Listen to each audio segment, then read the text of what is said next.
Are the early mornings hitting you kind of hard? Don't worry, I've got the solution for you. Check out blackoutcoffee.com and use the promo code that'll be linked in the description of this episode for 20% off your first order.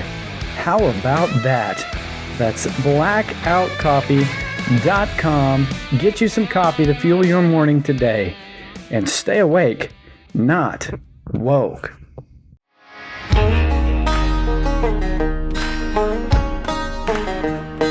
Welcome to Joshua 2415 Outdoors, proudly in partnership with Christian Bowhunters of America.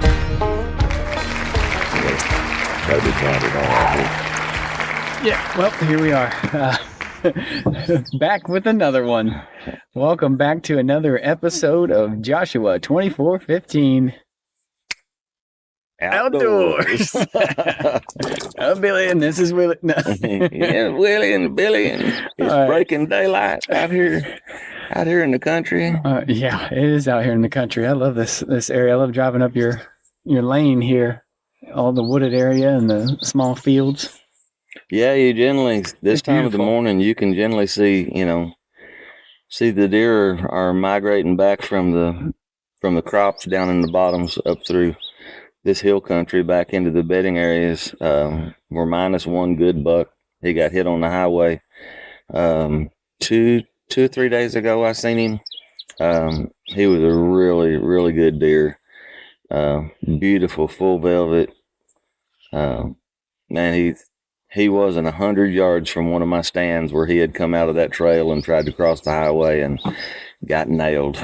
By the time I went to Paducah to the doctor and came back, somebody had done cut the horns off of him. Of course. Big bummer. Yeah. Yeah, I would have really liked to have got out because I didn't have time, and really I'm not in the condition to get down in that ditch to really inspect him. All I could see was his main beam and I could see the G2 and the G3.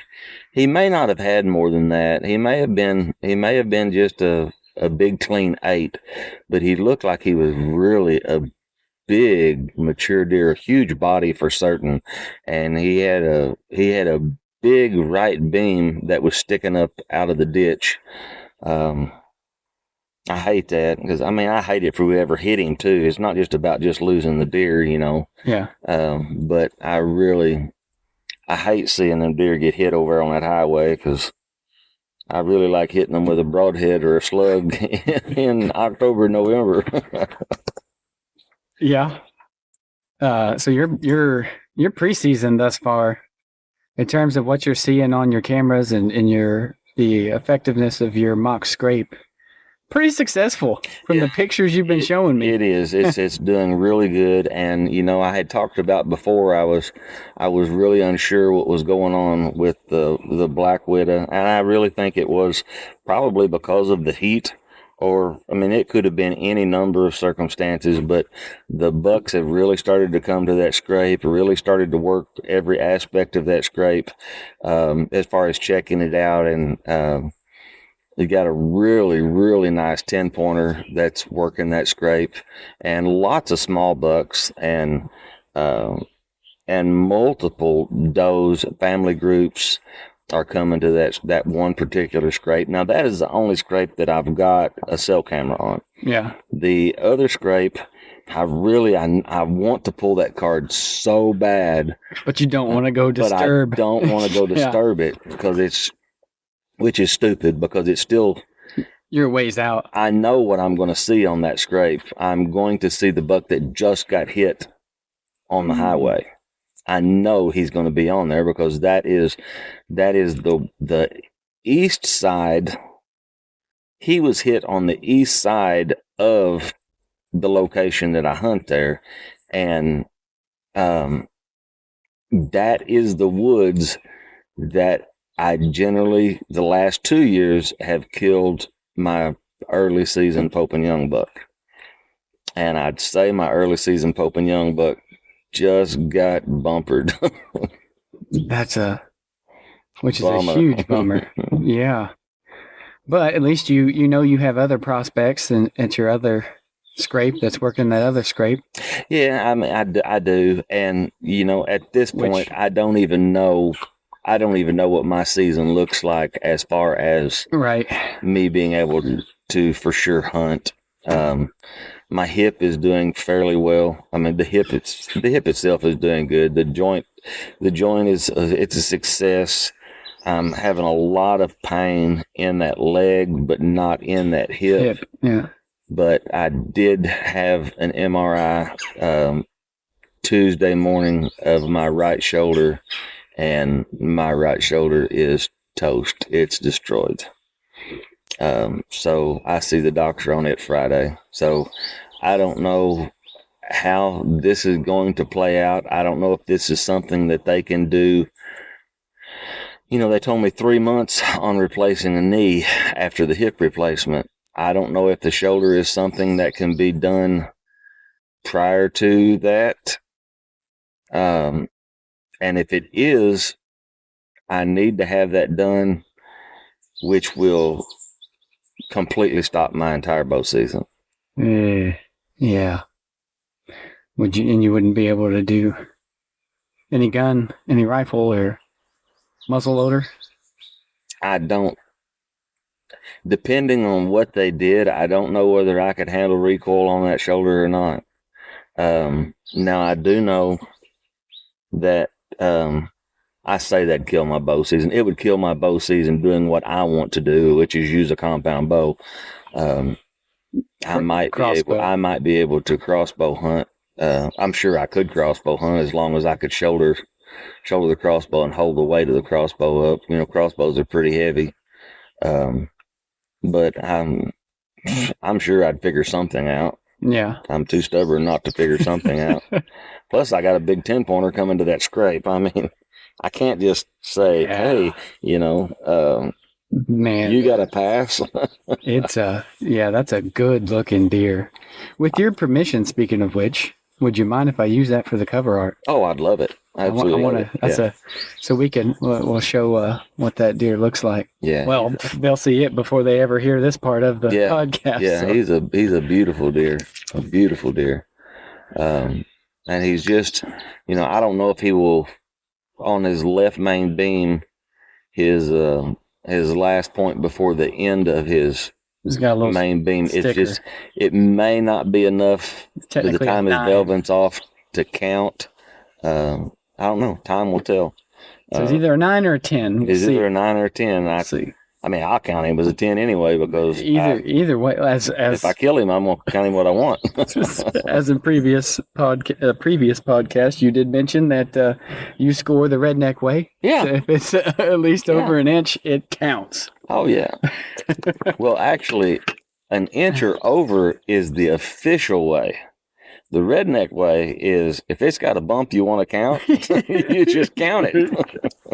Well, that works too. That works just fine. He really looks like that is going to not be an inch, but I mean it could be. I mean, they're basically done growing, and he's just got to, within the next month or so, start shedding the velvet off of it, and no matter what, he's just a beautiful, beautiful buck. And yesterday he was daylight. He was 4 o'clock at that scrape. And then we've got this Boone and Crockett horsefly that is attacking you. Yeah, it's a hornet. Is that what it is? A hornet? It'll be all right. I ain't worried about it. It's gonna happen. As long as I'd rather take a hornet over a horsefly. Okay. I hate the horseflies. That's good. Anyways, with that said, I'm curious. So I'm going to pose a question to you based on this deer. I'm pretty sure I already know your answer, but for the sake of the audience. So with it, let's say you are in a stand this year and you see that deer. You get to see that deer in person. Right. Let's say this plays out and that deer walks in front of you. What choice are you going to make when you get to see the full scope of the size of this deer and what it looks like? Would you consider maybe letting it go? No. See, I knew your No, answer. no, I already knew your no. answer. But see, I was curious what choice you'd make in that instance, because if you ponder for a minute what that could look like next year with the antlers, because those antlers look really good this year. Yes, But is that ever a curiosity? Like, it never bothers me. so It your absolutely never choice bothers would be to It's just like this buck just over go here for it. right now that his carcass is still laying over here on the highway. The state has not picked him up yet. You know, his rack's gone. His rack's with whoever stopped and cut it off. I love big antlers. I love big rack whitetail, but the big rack whitetail is not why I do it. It's not. It's not going to determine necessarily whether I shoot a deer or not. I think a lot of that hype that the TV shows have gotten about only shooting a certain age structure and only shooting the deer if it's a certain size, I think a lot of that has absolutely ruined what deer hunting is supposed to be. And that's one thing that I really enjoy about the show, The Choice with Ralph and Vicky Ciantarulo. I think that's how you pronounce her last name. Get your apologies out of the way now. Yeah. While I have been laid up, I used to love to watch bow hunting shows. All right. And there are still bow hunting shows that only focus on big bucks that I still enjoy. And, those shows are shows that I can get educational content out of. Yes. All right.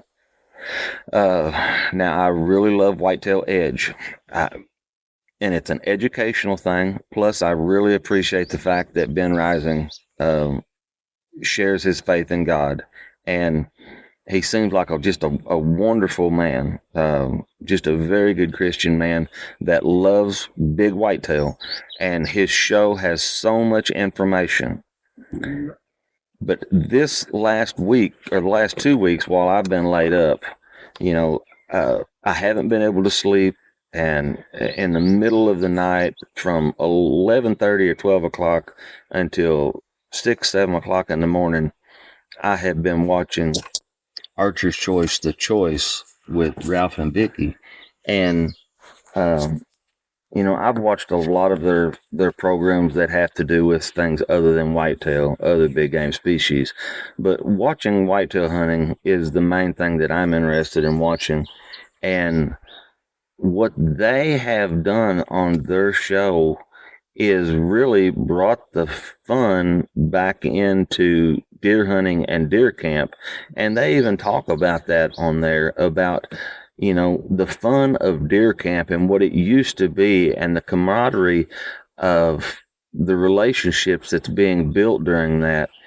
And I can remember that. I can remember when it was not so much about inches and points, when it was just about the experience and the fun and all the different aspects of getting together to put stands up, to scout, to The camaraderie. the camaraderie of Yes. it, man.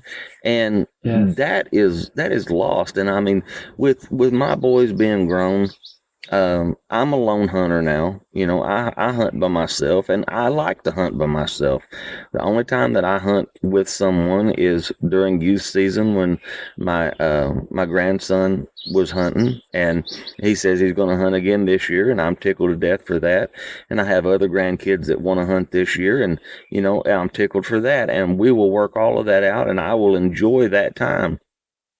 And I have went with you a couple of times. When we've tried to do some filming and stuff, and I've enjoyed that. But for the majority of my hunting, I like to be alone. But that does not mean that I want to have a total Seclusion. to my hunting friends. Yeah. I just like to be in a tree alone. I like to talk to you about hunting. I like to talk to my boys about hunting and what I've seen, what I've done, and the things that are going on, because that's all part of the hunt. And there is There's just so much more to it than just killing a deer. And the relationships that are being built during this are the biggest part of it. You know, the deer I killed with a shotgun last year, he was not no deer that anybody would jump up and down in today's culture because of the size of his horns. And it was a great hunt. I loved every part of that hunt. But my favorite part of that hunt was after the deer was long dead, and I went and got my son Bradley and his son Clyde, and we went back to get that deer out together. And the look on Clyde's face, because it was rough to get that deer out. So Bradley, he's young and strong. He didn't want to have to wait on me, and he didn't want me to hurt myself getting out of there. Right. He just went down in there and grabbed hold of the buck by the antlers and just drug it out by himself. And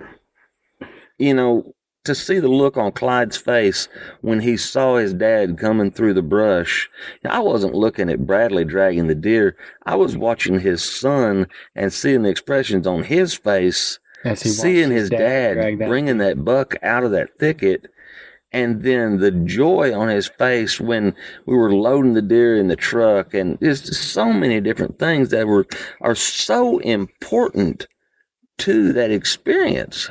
And it's lost now.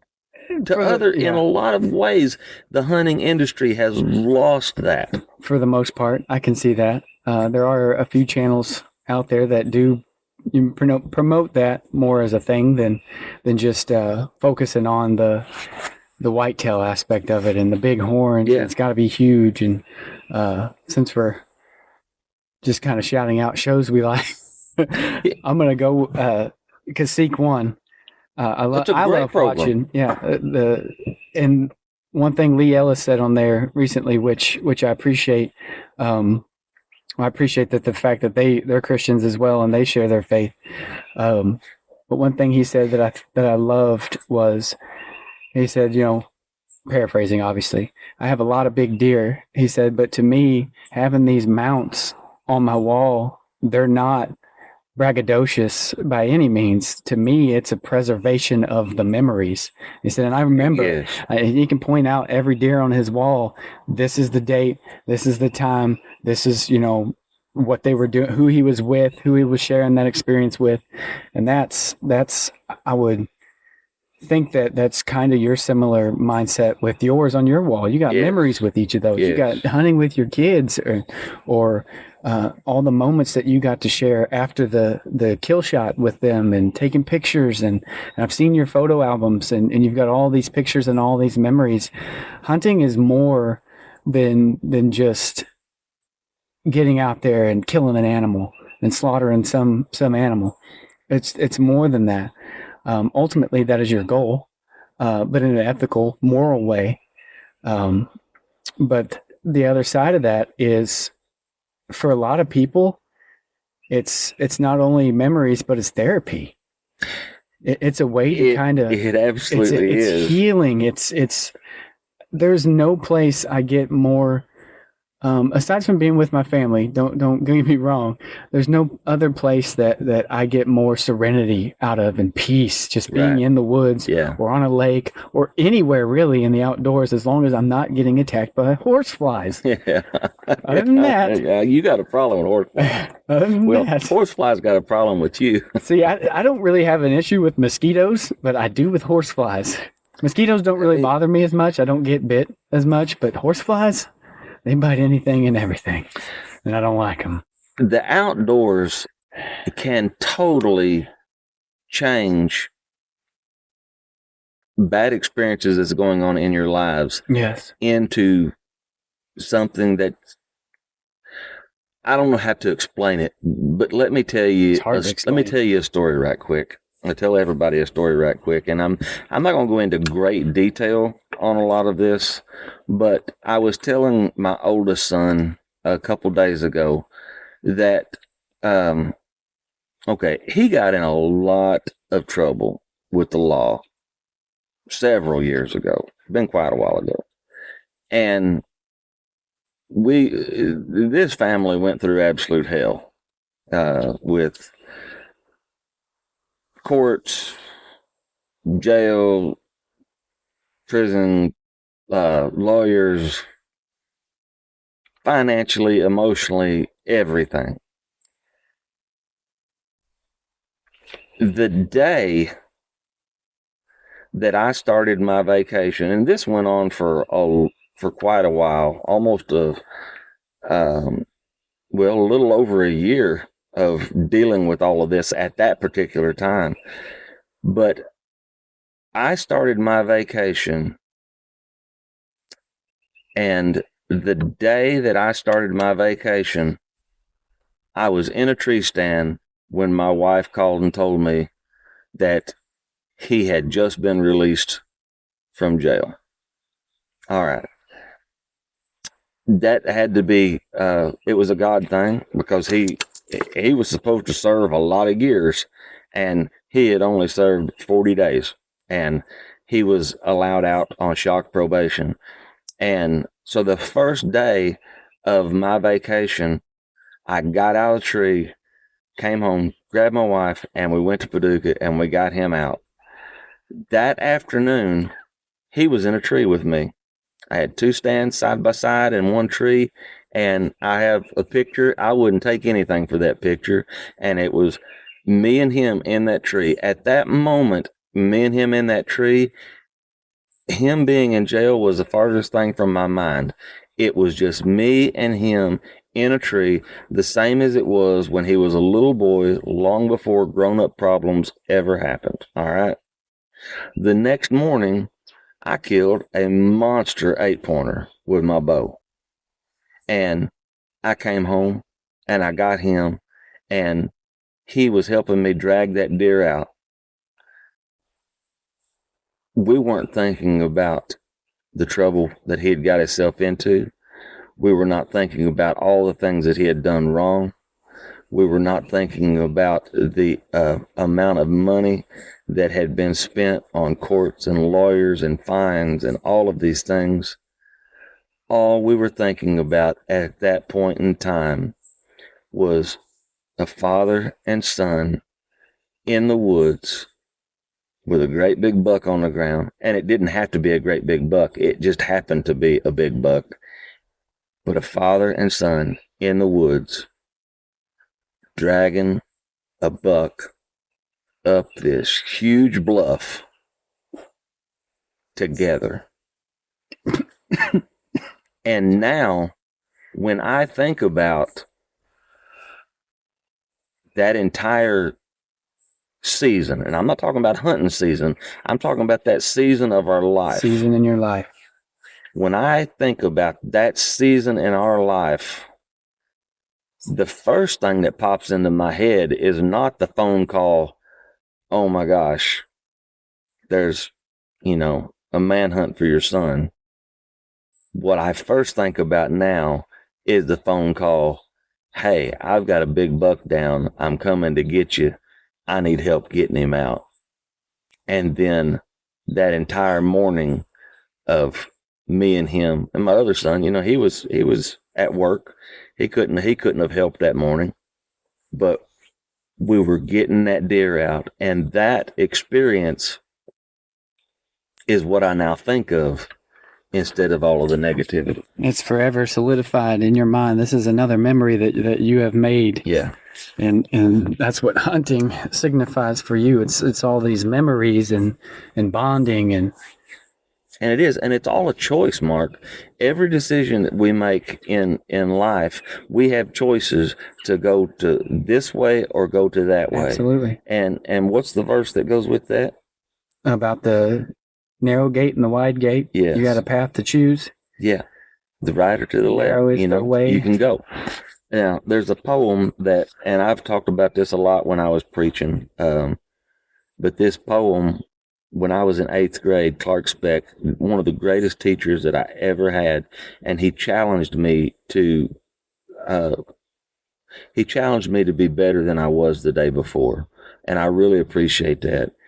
But he told us that we had to learn a poem, and he was amazing at literature, and he would sit and he would read to us, and I could still remember sitting and just with my eyes closed at the desk and listening to his voice as he read us The Lion, the Witch, and the Wardrobe and all of the Chronicles of Narnia.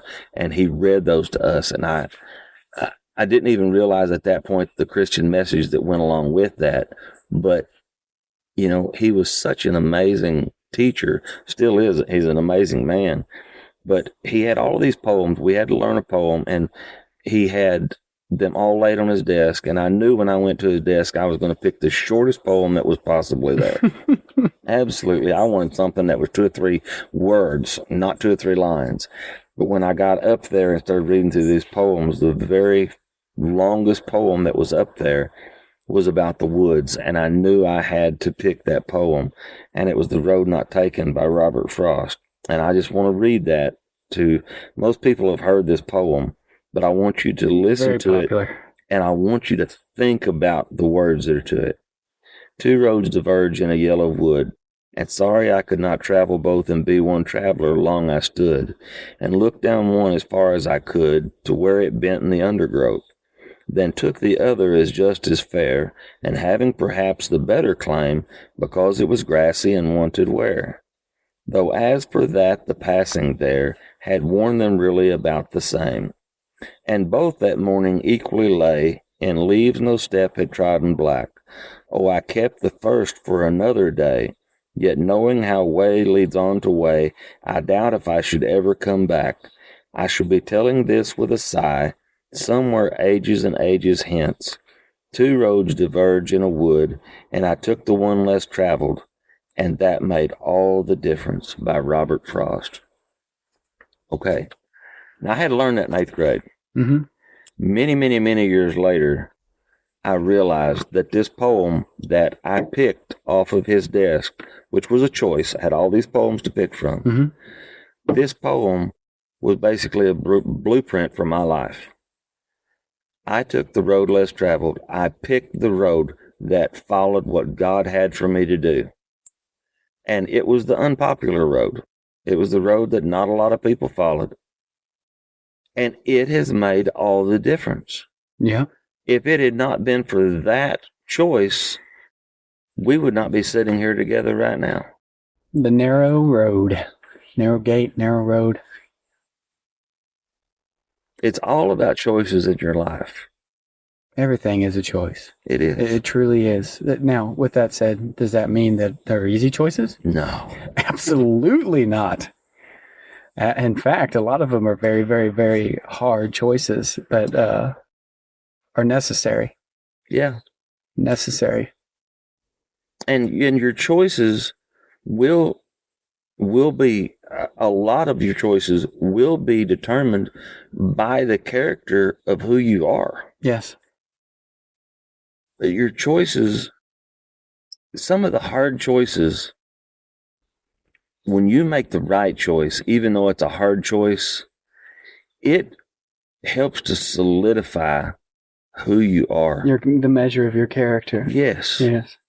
Yep. Yes. And God can work in and through you any way that he so chooses, but he also will not be a dictator. Right. Therefore, it will be your choice whether or not you allow him to work in and through you, or to speak through you, or whatever the case may be. That also is a choice. That is definitely a choice. And I tell you, your choices will either help you succeed, or your choices will take you down. Absolutely. They can take you down. Yep. And a lot of times, even the positive choices, it may be a rough road to get where God wants you to get. But ultimately, if it's the choices that he wanted you to make, he's going to get you through them, and he's going to get you to that goal. Yeah. He promises he will. He promises. That's exactly right. He promises that he will. And he is faithful. He can't lie. He is faithful to keep his promises. That's right. We as humans are not capable. I'm excited about what he is doing in our lives. I'm excited about what he's doing with this podcast. I'm excited about what he's doing with this ministry. And I know that right now, because of some medical things, that we can't really do what the ministry was doing this time last year with the archery programs and all of that stuff. But in due season, we will be back to doing that. And right now, Revival. that's right, man. He is giving us an opportunity through this time of my life and through your life to build on this podcast and build on this opportunity to reach people in a technical way. And then when I've had these surgeries and I get my body back to where I can proceed with what we were doing, think about the opportunities that we will have then after we've built on this. Right. I mean, we can now, by next year, if God hasn't called us home, by next year, we will be able to take this and take the archery program, and there's no reason we can't do it in a video format to reach more people. Absolutely. Where we were limited before to the amount of people we could get in this yard or into a church building. And now, look, I mean, on this just Castbox, we have got, it says 4,000 subscribers. Yeah. You could have never made me think that was possible. Yeah. If that's possible today, what's possible by next year? Yeah, absolutely. What does the future hold? Yeah. The future holds whatever choices you make to get there. That's right. That's right.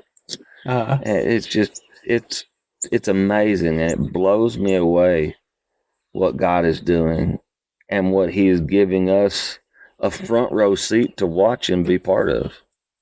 Absolutely amazing. And all of you that are listening to this, you're in on the ground floor of this, getting to be a part of this. And absolutely, we want your input. Yes. Positive or negative. If there's something you want us to hit on, or something that you might think that we're not doing correctly in this, we're human as well, and that's right. Need correction as well. That's right. Which we'll have our email linked as usual in the description. So anyone who wants to reach out, whether they have questions or whether they just want to comment whatsoever, just feel free. Whatever platform you're listening from, there's the comment section. Feel free to drop comments there. Again, positive or negative, it is what it is. Send them our way. We'll take them and read them. So off of that for just a minute, or off of that altogether. Yep. Let me ask you this. Change it up. So you're wanting to go get your camera out. I know you said earlier before we started recording. Okay. Let me go ahead and tell this story because I have to admit, I went to go put my camera out in the spot that I've been going to and finding a lot. Last year, we talked about this already. Found a lot of sign, good positive sign out there, from rubs and scrapes to whatever. And I've had activity out there. When I've been hunting, I've just not had the opportunity to take anything yet with a bow. So, okay, with that said, I drove out to that property a few days ago, was dead set on getting my camera out there. Dead set. Had my camera ready to go. Had my pack I was going to take in there. I was going to do some scouting, find an area that had quite a bit of oak trees in it to set up on, make a mock scrape, all that good stuff. I was gung-ho, ready to go. Until I pulled in there, and it was not daylight yet, and I was going to wait till daylight so I'd have daylight to see what I was doing. As